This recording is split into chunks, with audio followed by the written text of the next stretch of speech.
Hi, everyone. I'm Kate Colleran of SeemsLikeADream.com, and today I'm going to be sharing with you information about my Lighthouse Steps Quilt Along.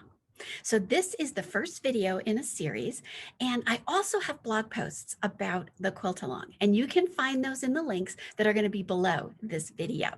So what's the Lighthouse Steps Quilt Along, you may be asking? Well, this quilt behind me is Lighthouse Steps.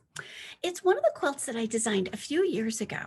And recently, when I had an opportunity to work with a fabric line from Island Batik, lines called Painted Blossoms, and it was designed by Kathy Engel, I knew right away that I wanted to do a new version of my Lighthouse Steps. It also gave me the opportunity to update the pattern. And so here is the updated Lighthouse Steps pattern that's in my new booklet format. You can get this pattern from me. Again, there are links below as both a paper pattern or as a PDF. And I'm so excited to do this quilt along. I hope you're ready to sew along with me. So today what I want to do is just talk a little bit about the strips in my pack, what you might want to think about when you're choosing some of your fabrics, and then just a few tips on organizing your strips before we cut. Next week in the Quilt Along, I'll give you some tips on cutting those strips. So let's get started and look a little closer at the quilt. So here is my quilt, and if you'll notice right away that there's kind of three sections to it. So we've got this top section up here, and again, you can't see the whole thing, but you can tell. We've got this center section where I've got this wonderful contrast fabric, and then we've got our lower section. So if you're somebody who has a little trouble putting fabrics together for a quilt, this one is perfect for you because all you need is a strip pack, a background fabric, and a contrast fabric. How easy is that, right? Now let's look at my strip pack. Now here is the strip pack. I always have trouble turning it. There we go. Oh wait, let me make it so you can really see it. Isn't that gorgeous? I love the colors in this quilt.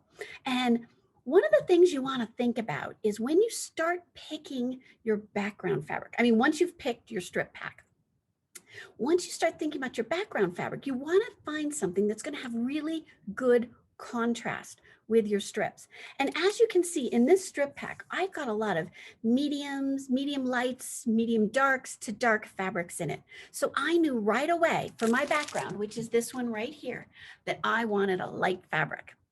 Now to pick your contrast, you really start to have to think, I should say, about what fabrics might go in here so that you can pick a fabric that'll contrast really well with them. So how about we do this? I'm going to turn the camera so you can see my strips that are down on the table. So hang on 1 second and I'm going to go ahead. All right. So now you can see my strips down here. Isn't this gorgeous? I was working on the organization for my strips, but we'll talk about that in a second. So one of the things though I wanted to show you in doing this is that when you look at my strip pack, and again, I'll put it right here, you'll see that there's just a few fabrics that are on sort of the lighter side. So for me, I decided that for my center section, I wanted to use those light value prints. And I'll show you them a little bit up close because they're just so pretty. Look at this one. Isn't this great? But you can see there's a lot of white in here. And while it's not white, it certainly reads light. Here's another one that's a little bit on the light side. It's got lots of wonderful color in it. But if you can look at it from compared to all these others over here, it definitely is on the lighter side. And oh my gosh, look at this and the range of colors that's in here. This is a gorgeous piece of fabric. So I knew I was going to use those. And then the other light one might be this one. This one over here, hang on, down here is also fairly light compared to these guys. But what I like about this is how well it coordinates with these other colored strips. So I wanted to keep that one down here. So if I were thinking about these guys as my lighter section with the contrast, then I would want to find a fabric that's going to contrast really well. Now to get started, we already knew I was going to pick a light for my background. And what I chose to use is this fabric. It's called Almond. It's one of the neutrals that Island Batik has. And they have that around all the time. And I don't know if you can tell, but it's got this wonderful little sort of swirly pattern in it.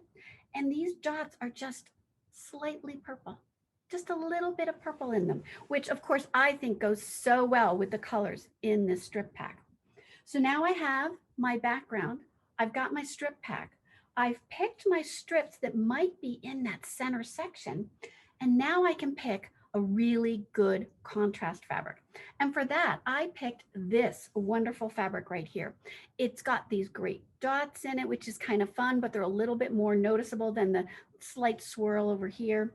And I think this combination is gorgeous.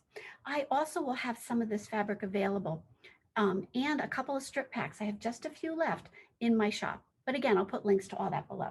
So here I've got my fabric now. So once you've chosen your fabrics, now you really need to organize your strips before you start cutting. Because now we're going to go back, hang on a sec, to the quilt. All right, so let's look at this for a second. So what you want to notice is that there are two different rows in this quilt, and the pieces for each row are cut differently. So you have to set your strips up, all organized where they're going to go, because that's going to determine how you cut them. So how do you get started doing that? Well, I've already started a little bit, haven't I? Because I've already made the decision about what was going in my center section with my contrast. So for me, what I do then is I build off of that. So since I know what was going here, next what I would probably do is do my top section, because that's the next largest section. And this bottom one's really, really big. So I'm going to pick the fabrics that are going to go in the top section. Now, this strip pack isn't really a rainbow, but it's kind of, oops, let me get it right. There we go. It's kind of rainbow-esque. And so I kind of use that a little bit to pick the order of my strips. So you can see here, I've got the light with a little bit of this orangey color. And then I went to a darker orange. And then I kind of moved into the reds. And I ended up at the top with some of the purples. So if you think about a rainbow, purple, red, orange, right? I kind of did that a little bit. But the other thing you want to think about is there are two sizes of quilts in this pattern. Both of them only use one strip pack. One is a lap quilt, which is this one, and one is a queen quilt. Now in the queen quilt, there are borders. And what you do with the queen quilt is your contrast will become a border here all the way around, and then you'll add a bigger border after that. Plus the rows are a little different and they're a little longer.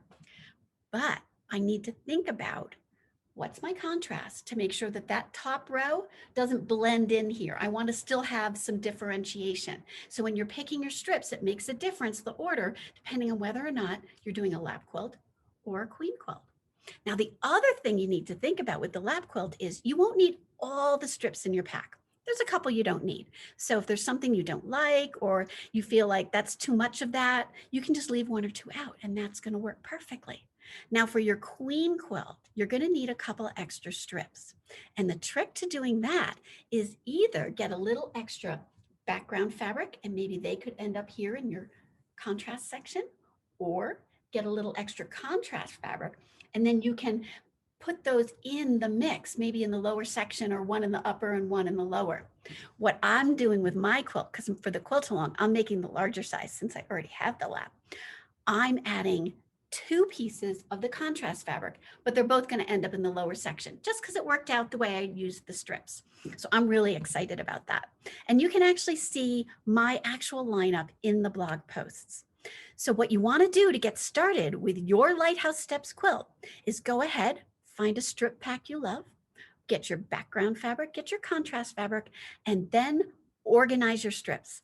Set them up so you know what strips are going in here in what order, what strips are going in your top section, and what strips are going in your bottom section. Once you have them a way you love, go ahead, grab your phone and take a picture of each section. Because as you get started cutting, it's kind of easy to maybe forget exactly which order you wanted them in. But if you take a picture with your phone, you will always have something to reference. So I hope these tips were really helpful to get you started with your Lighthouse Steps quilt. Next week in video number 2, I will be sharing my tips for cutting your strips and keeping everything organized so your quilt goes together perfectly. So thanks so much for watching. Remember, if you need any links, they're all below this video, and I will see you next time. Happy quilting. Bye-bye for now.